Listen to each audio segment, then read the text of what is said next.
Bismillah,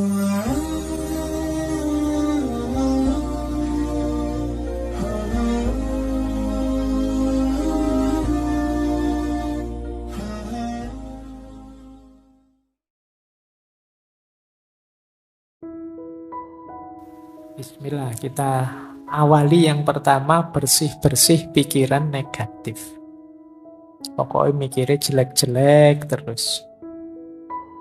Pikiran negatif itu pikiran apapun yang terkait dengan kondisi emosi kita yang destruktif atau tidak menyenangkan.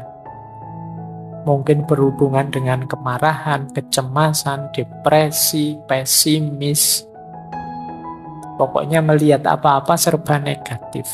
Jadi pikiran negatif itu lihat sisi buramnya sesuatu. Ini pikiran negatif.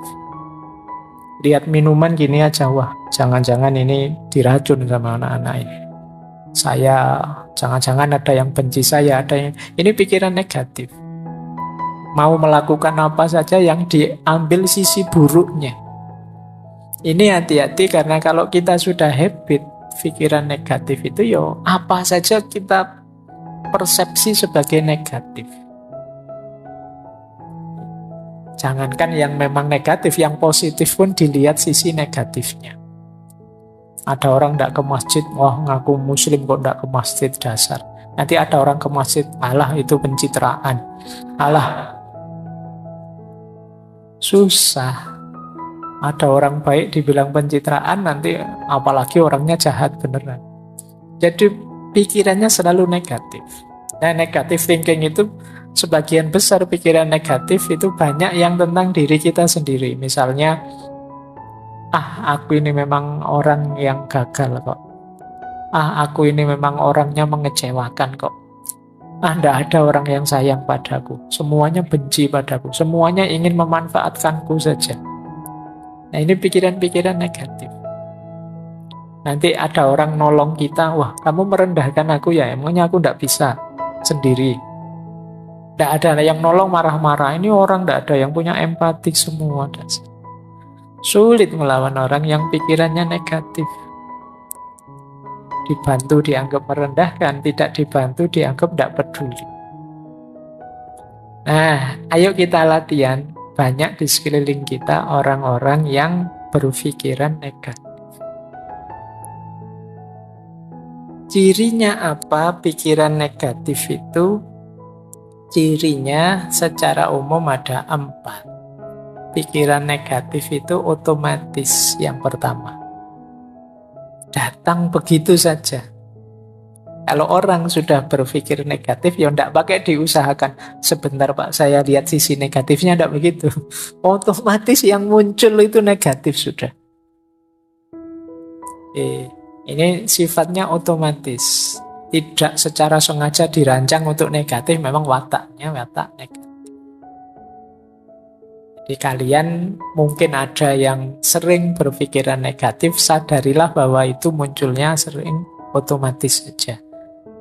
Mungkin karena sering kita lakukan, sering kita biasakan. Yang kedua, pikiran negatif itu distorted, terdistorsi. Maksudnya terdistorsi itu kalau melihat sesuatu tidak utuh. Hanya dilihat sisi jeleknya saja. Misalnya ngaji filsafat ini kan kurangnya juga banyak. Meskipun bagi banyak orang manfaatnya juga ada, tapi yang manfaat tidak dilihat, yang dilihat jeleknya saja.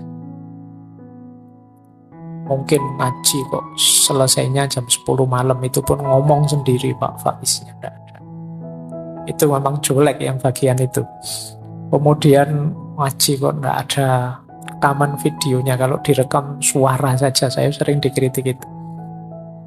Biar saja lah, biar ada jeleknya untuk mancing yang pikirannya negatif. Jadi, kalau tidak begitu kan tidak terpancing, tidak kelihatan kalau pikiranmu negatif. Jadi pikiran negatif itu terdistorsi. Jadi melihat apa-apa dipotong bagian negatifnya. Orang seperti ini biasanya sulit senyum. pikirannya ruwet terus kalau ada apa-apa itu. Serba khawatir, serba cemas. Karena dia menggunakan kacamata buram terus, negatif terus.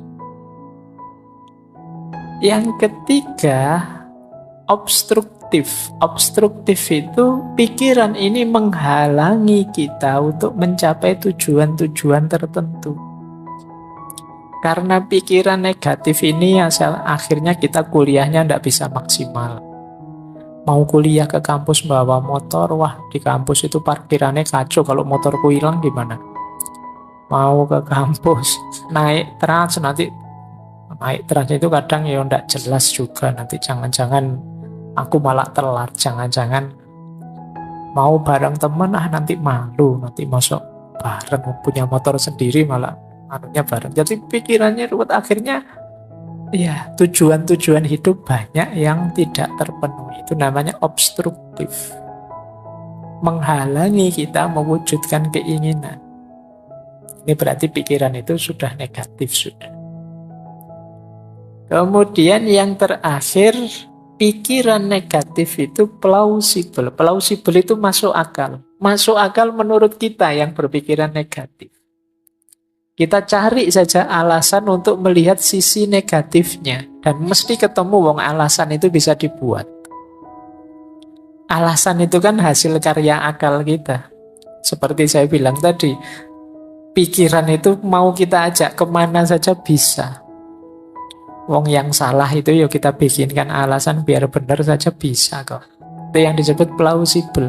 Maka pikiran negatif juga begitu, dia didukung oleh akal kita. Benar itu, kamu ndak usah ke kampus daripada motornya hilang. Paling dosennya ngomongnya juga gitu-gitu aja, ndak ada menarik-menariknya misalnya. Mending di YouTube saja banyak, ngapain sih? Dan justifikasinya mesti ada. Kok kamu sampai terancam DO pun dia bisa, alah kuliah itu kan ndak nomor satu. Masa depan tidak ditentukan oleh kuliah, sudahlah. Plausible. Yang buruk, yang negatif, yang jelek bisa kita carikan argumen biar tetap bagus. Ini ciri-ciri pikiran negatif. Jadi dia ini otomatis muncul, mendistorsi realitas, menghalangi keinginan-keinginan baik kita, dan kita anggap masuk akal. Padahal itu ya sebenarnya ya negatif. Ayo ya dicari, kalau ada makhluk seperti ini dalam diri kita, ayo dibersihkan. Jadi kok tiba-tiba kita melihat negatifnya sesuatu, coba tanya, ini memang negatif saja atau ada positifnya sih? Oh ada positifnya sih, cuma tadi belum sempat saya baca, tapi menurut saya yang negatif juga perlu diperhatikan. Nah, kalau ini sudah mending, sudah melihat sesuatu lebih luas. Tidak sekedar melihat negatifnya saja. Punya pikiran yang jernih dan ruang yang bersih memungkinkanmu untuk berpikir dan bertindak secara bertujuan, tidak asal-asalan.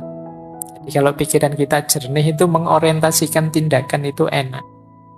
Tapi kalau pikiran kita ruwet, kadang kita tidak tahu kenapa melakukan ini, kenapa melakukan itu. Pokoknya isi ini pikiran bulat. Nah, ini membuat kita bertindaknya juga tidak kontrol. Karena pikiran menentukan diri kita. Atau kata yang dari India, Naval Ravikant. Ini sebenarnya bisnismen, tapi juga penulis. Kata dia, kita mengatakan bahwa kita menginginkan peace of mind. Tetapi sebenarnya yang kita inginkan adalah peace from mind. Nah ini menarik, kata Ravikant ini, kita itu kan sering bilang saya ingin tenang. Pikiranku ingin tenang, peace of mind. Tapi sebenarnya bukan pikiranku ingin tenang, tapi peace from mind. Peace from mind itu mungkin mudahnya kita definisikan ada banyak hal yang harus kita buang, kita sisihkan yang ada di pikiran kita itu, karena mungkin tidak penting, tidak urgent. Dari situ terus muncul ketenangan. Ini namanya peace from mind. Tidak sekedar peace of mind. Peace of mind itu mungkin sifatnya tidak bisa lama. Tenang dulu sebentar, kayak kalau kemarin pakai teorinya Schopenhauer kan pakai musik saja bisa untuk peace of mind. Tapi kalau peace from mind, membersihkan pikiran dari hal-hal yang tidak penting, tidak jelas, tidak ada gunanya, itu akan menenangkan. Nah, silahkan nanti teman-teman ya, boleh dicermati isi kepala kita itu selama ini apa saja sih. Bisa tidak teman-teman coba dibayangkan sejak tadi pagi sampai malam hari ini, itu sempat mikir apa saja? Berapa banyak yang dipikirkan itu hal-hal penting dan berapa banyak hal-hal biasa saja dan berapa banyak hal tidak penting? Atau jangan-jangan ada pikiran-pikiran yang merusak, pikiran-pikiran negatif. Kita jarang ya mencermati pikiran kita sendiri. Kira-kira yang paling mempengaruhimu itu pikiran-pikirannya siapa? Atau pikiran yang seperti apa? Atau berita informasi yang seperti apa? Terus kamu nilai, ini penting enggak sih? Ini ada gunanya enggak sih? Kayak filternya Socrates dulu itu. Ini kalau saya enggak tahu, ada gunanya enggak sih untuk hidupku? Terpengaruh enggak sih saya kalau saya enggak tahu ini? Coba ya, nanti kamu cek lagi. Kalau masih bingung juga caranya gimana sih Pak? Wis kamu buka WA-mu sajalah. WA grup atau WA yang kamu sendiri, itu kira-kira info-info di situ itu hal-hal penting atau ya isinya iseng semua saja, semuanya isinya share, komen, like, dan isinya bongso ngono-ngono kuwi, semuanya copy paste. Nah, kira-kira kalau kamu ndak ngerti itu, kira-kira ada gunanya ndak sih?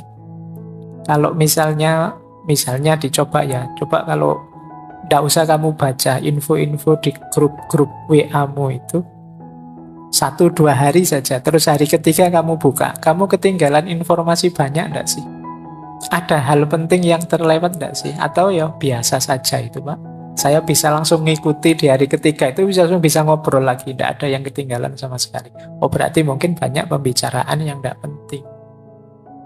Nah coba ya kamu sendiri yang ngecek sejauh mana sih aktivitasmu sehari-hari itu bermakna.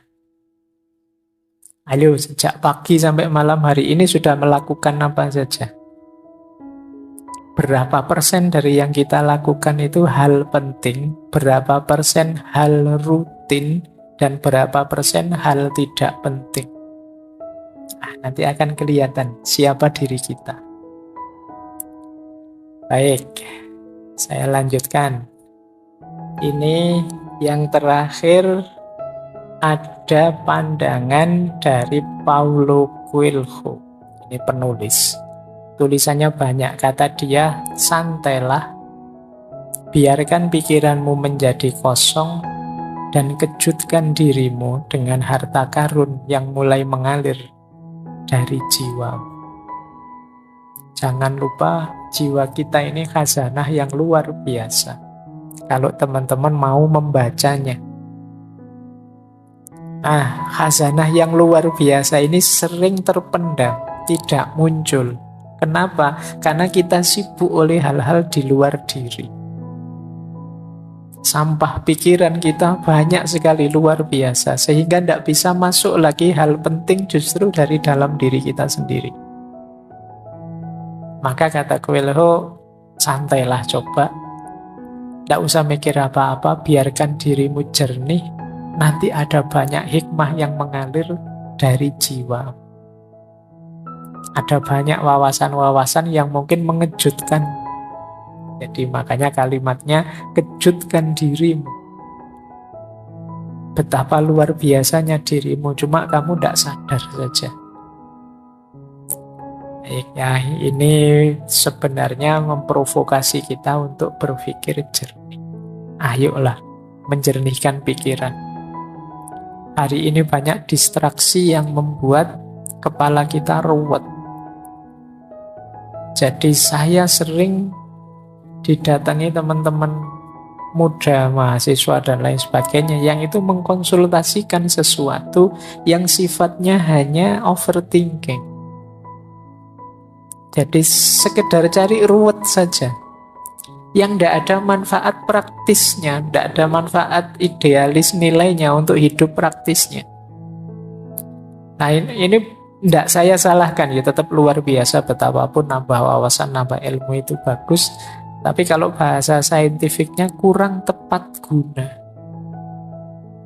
Jadi ya nambah ilmu oke saja, nambah wawasan oke saja. Tapi kalau bisa ya yang paling tepat guna, manfaat untuk meningkatkan kualitas dirimu dan kualitas hidup. Jadi jangan hanya dipilih, wah rasanya ini menarik Pak. Ya kalau menarik ya banyak hal menarik, luar biasa. Tapi itu manfaat enggak untuk hidup? Penting enggak untuk peningkatan kualitas dirimu? Baik, ya mumpung masih muda. Jadi kalau timbunan wawasanmu itu sesuatu yang manfaat, baik untuk dirimu dan untuk lingkunganmu, ya insya Allah nanti kalian akan jadi orang yang hidup seperti dijanjikan Allah. Semakin nambah ilmunya, semakin tinggi derajatnya. Baik. Nah, malam hari ini kita belajar menjernihkan pikiran. Tentu saja berarti agak dekat dengan gaya timur.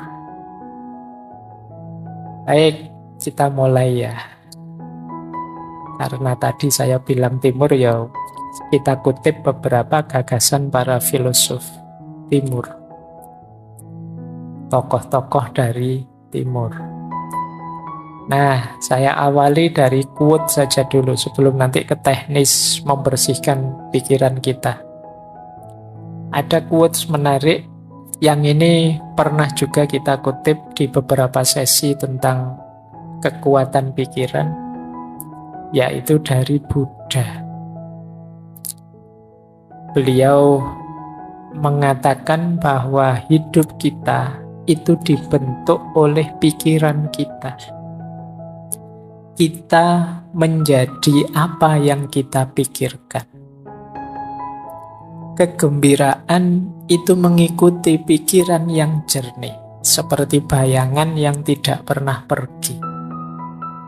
Quotes ini isinya 3 hal secara sekaligus. Yang pertama, hidup itu dibentuk oleh pikiran kita.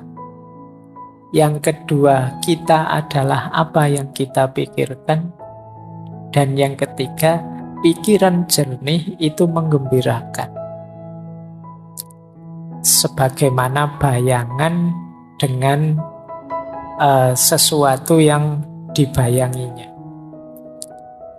Jadi kalau orang kok pikirannya jernih, otomatis gembira. Kenapa kok kita galau? Kemungkinan pikiran kita ruwet.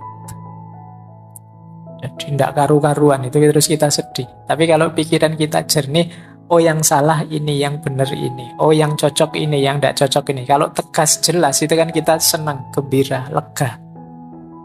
Tapi kok masih banyak kerumitan-kerumitan, keruwetan-keruwetan, tidak jernih, itu biasanya kita masih galau. Maka kegembiraan itu mengikuti pikiran yang jernih. Dan diri kita itu dibentuk oleh pikiran kita. Kalau kalian menganggap, Pak, siapa sih saya ini? Saya ini orang rusak loh Pak. Nah, kamu sendiri menganggap dirimu orang rusak. Itu kan berarti nanti ketika kamu menjalani hidupmu, kamu akan memposisikan dirimu sebagai orang yang rusak. Jadi kita adalah pandangan kita sendiri, pikiran kita sendiri tentang diri kita. Nah, teman-teman boleh flashback ke belakang ya. Selama ini saya itu orang kayak gimana sih? Itu kemungkinan besar berawal dari pikiran kita sendiri. Jadi, mungkin kalau bahasa jauhnya tidak penting kamu ganteng beneran apa tidak. Yang penting apa? Kamu merasa ganteng. Orang itu merasa ganteng saja, itu kan gayanya kayak orang paling ganteng sedunia kan sudah. Jadi meskipun secantik apapun kalian, seganteng apapun kalian, kalau pikiranmu, saya itu Pak, ya gayamu juga merasa seperti orang yang biasa saja. Jadi kita adalah sejauh yang kita pikirkan.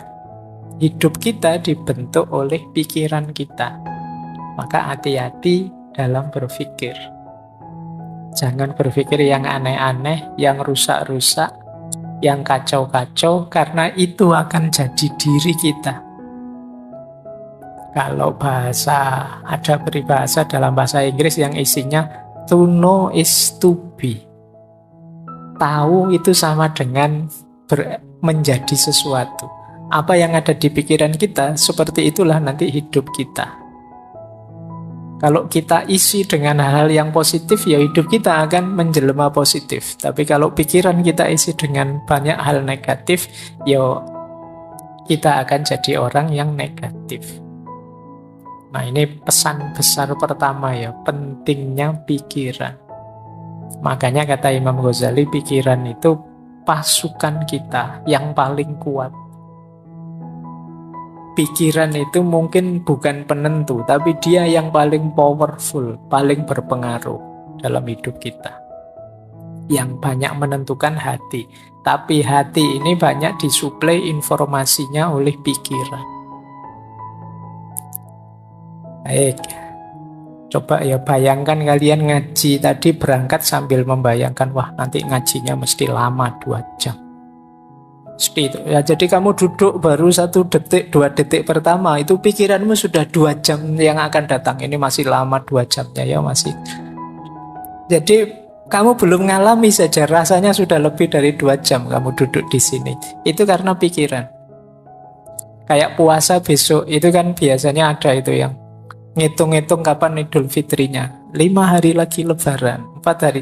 Jadi Lebarannya rasanya sebenarnya masih belum datang, tapi seolah-olah itu conditioning pikirannya itu sekian hari lagi, sekian hari lagi. Itu pikiran. Kita tidak bisa menikmati Ramadan karena mikir kapan Idul Fitrinya. Nanti hari pertama sudah dihitung, 30 hari lagi Lebaran. Ayo mikirnya wis tekan Lebaran. Baru terawih hari pertama. Jangan-jangan kalau pas terawih hari pertama kita pikirannya nanti Lebaran mudiknya tanggal berapa ya, bajuku sudah berapa ya, harus mikirnya Lebaran. Nggak mikir Ramadannya. Barang siapa yang begitu datang Ramadan seneng, itu diharamkan neraka. Begitu Ramadan datang kamu seneng, tapi Ramadannya sendiri datang kamu lupa. Yang hadir di pikiranmu lebih banyak Idul Fitrinya sama liburan kuliahnya,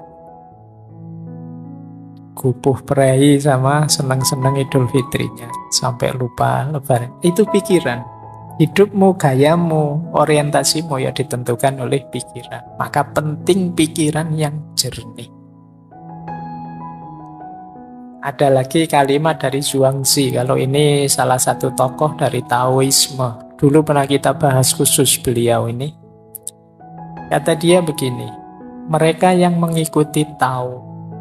Tao itu artinya jalan. Ini konsepnya mungkin agak dekat dengan kalau dalam Islam ada thariqat, sama-sama jalan. Meskipun definisinya agak harus didalami lagi, tidak sederhana Tao itu. Tapi siapa yang mengikuti Tao pasti memiliki pikiran yang jernih. Orang yang pikirannya jernih ini, mereka tidak membebani pikiran mereka dengan kecemasan.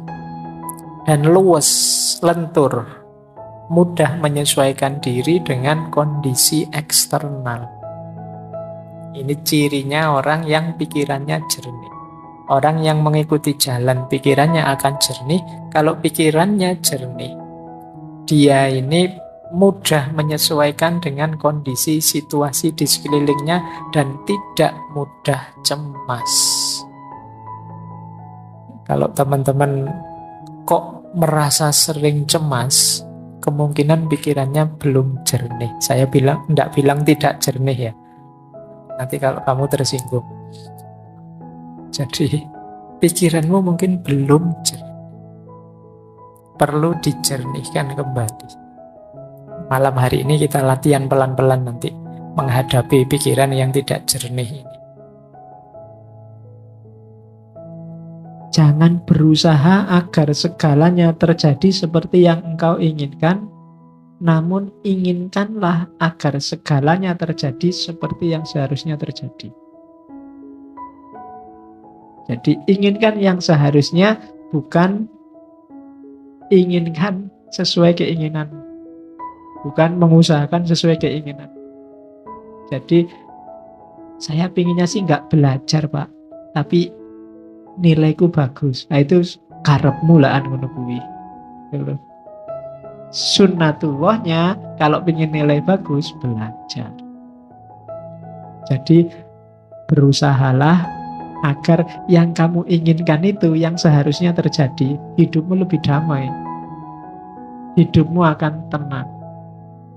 Kalau yang kamu inginkan jadi basisnya bukan keinginanmu tapi realitasnya, itulah yang namanya realistis.